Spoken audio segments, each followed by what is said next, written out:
Welcome, welcome, welcome. My name is Che, and this is my channel, Information Technology Awareness Education, or ITA Education for short. You can also call it as Technology Security Awareness or Cybersecurity Awareness Education. There is a plethora of information available on this topic. However, my goal is to deliver concise and powerful lessons, enabling you to quickly assimilate and enhance your awareness of internet and technology-related risks. As cybercrime continues to rise globally in today's digital world, my goal is to equip you with the knowledge to navigate and counter potential threats effectively.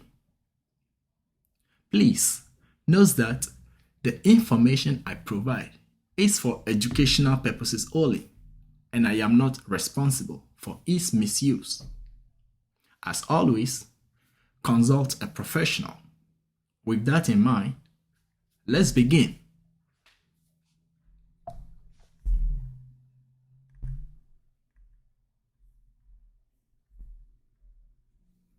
Now, let me show you why the information I'm about to present or share is important for both you and me. Headlines like this catch our attention from time to time, and they are becoming increasingly frequent and familiar to us. Just to mention a few recent examples that occurred this year, a Wells Fargo customer lost 68,000 US dollars after being tricked into making a wire transfer by a scammer. Let's go to the next. An IT employee impersonates ransomware gang to extort employer. Next, Famerica notifies individual of privacy incident. So basically, what happened is probably attackers stole or compromised names, date of births, social security numbers, medication lists, health insurance information from this company. Next on the list is Meta, formerly known as Facebook, was fined 1.3 billion for violating the European Union data privacy rules. On the right side, data of 237,000 US government employees breached.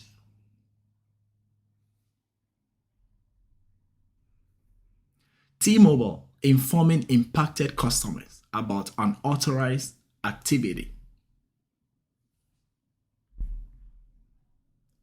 Twitter, millions of users' email addresses stolen in data hack. Last but not the least, San Diego doctor paid thousands before figuring out she was conned, probably scammed. In these examples, two individuals were directly affected. That is the customer at Wells Fargo that was scammed out of 68,000 US dollars, and a doctor in San Diego that paid thousands before figuring out she was scammed. Given that these problems are getting worse, I think it's crucial that we take a step back and pay attention to what we do, who we interact with, who we communicate with, and information we share when using the internet and, in general, technology.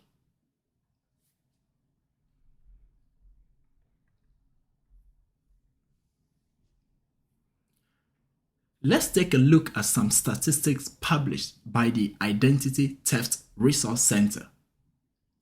In 2021, there were about 1,862 data or information compromises of individuals.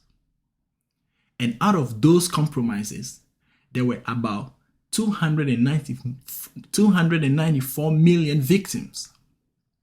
This is about the population of the United States, just below the population of the United States of America. It could have been you, and it could have been me. As you can see, there were about 1,800 data breaches and almost 200 million victims. And there were about 54 data exposures and about 7 billion records of 100 million victims were exposed. 7 data leaks, about 12 billion records of 2 billion victims were exposed. And then we have a few unknown cases. These numbers that you see provide a scale of data breaches or a level at which our personal information or data is exposed. All I can say is that it is very, very concerning and alarming.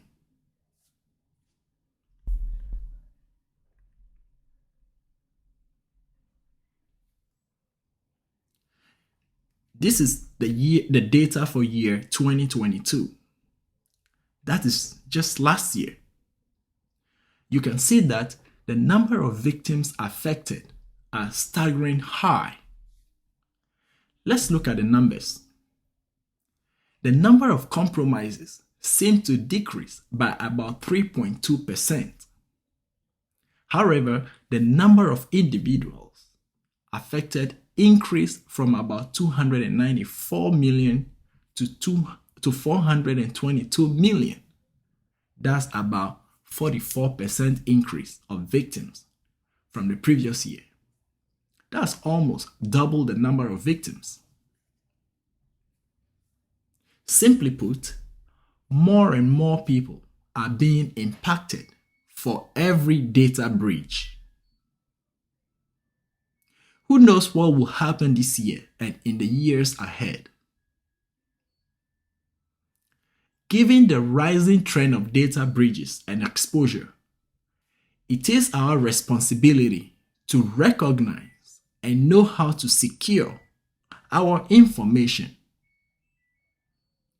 That is where I come in as your information technology awareness guy.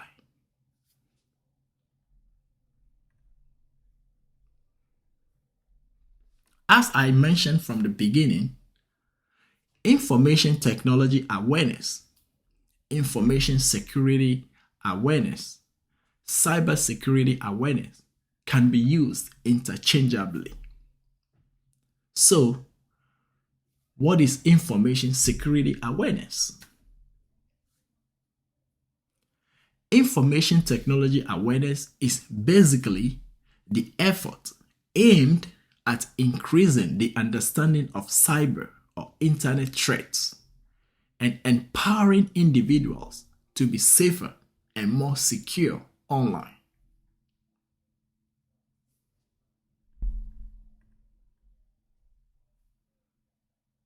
Relying solely on technology may not always safeguard our computers and information.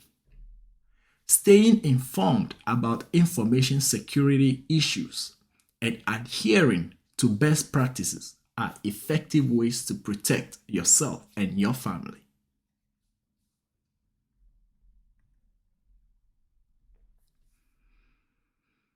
If you are not aware of what your privacy entails, you may not know the steps to take in order to protect it. So, what is data privacy?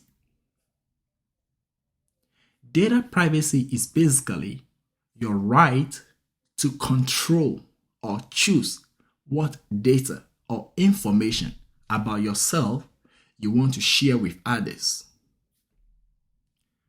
Data privacy also describes the guidelines for handling and collecting data based on the kind and the importance of the data.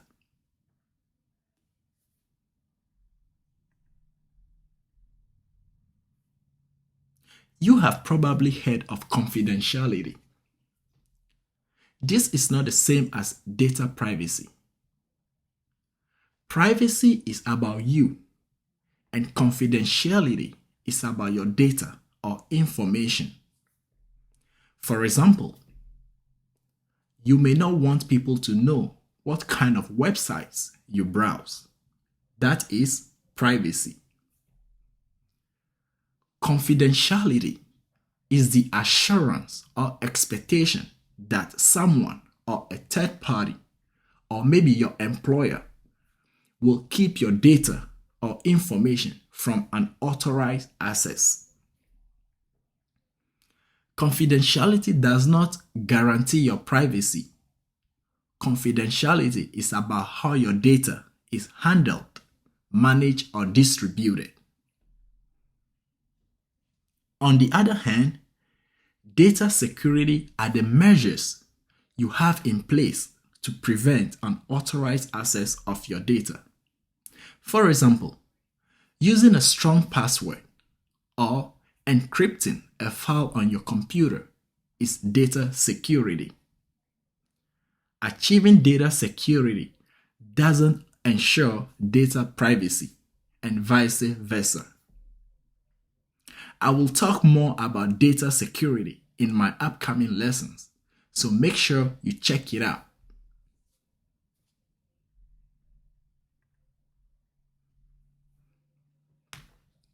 I have been mentioning about data on the past few slides. One may ask, what constitutes data?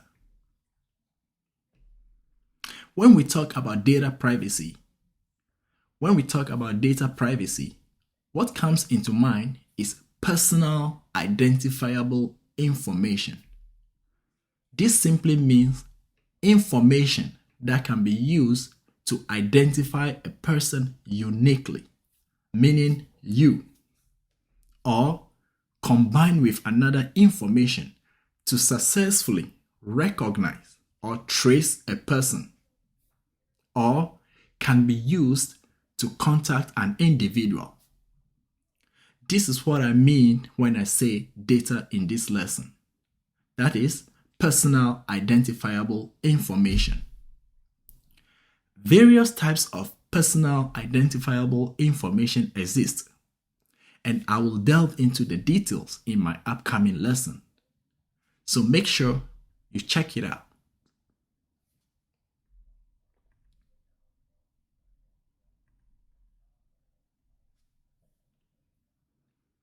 To conclude lesson 1, data privacy is of utmost importance in today's digital age. Your personal information is highly sensitive and can be exploited if it falls into the wrong hands. Unfortunately, data breaches have become increasingly common, making it crucial to take proactive measures to protect your information from unauthorized access or misuse. Let's review the main points of this lesson. We first defined information security awareness as the effort aimed at increasing the understanding of cyber or internet threats and empowering individuals to be safer and more secure online. We also define data privacy as your right to control or choose what data or information about yourself you want to share with others. Lastly, we define personal identifiable information as information that can be used to distinguish or trace an individual's identity, either directly or indirectly, through linkages with other information. And I showed some data to highlight the scale at which our information is compromised.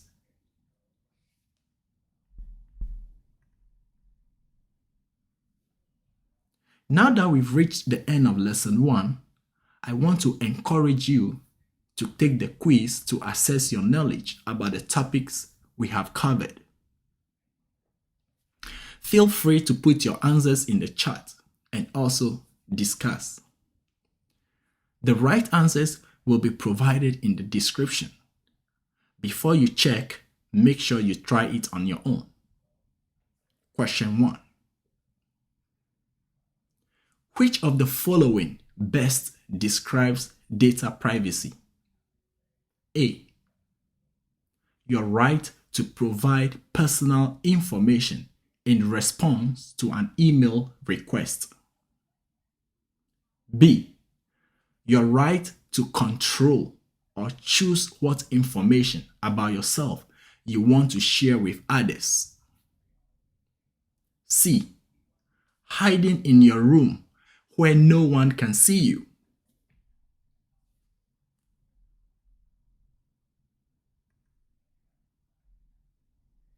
Question 2.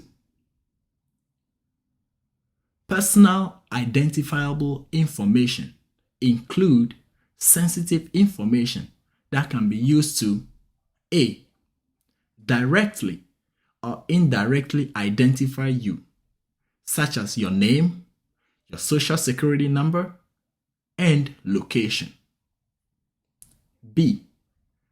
Directly or indirectly identify you, such as your pet's name, grocery shopping information, and shoe size. C. Directly or indirectly identify you, such as the color of your car, favorite restaurant, email type, for example, Gmail, Yahoo, Hotmail, and your hairstyle. Don't forget to put your answers in the chat.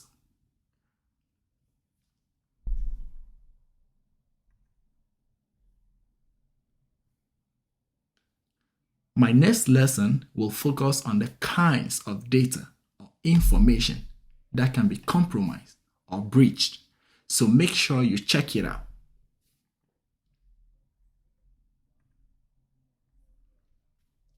Here are just some references I have used in preparing this lesson.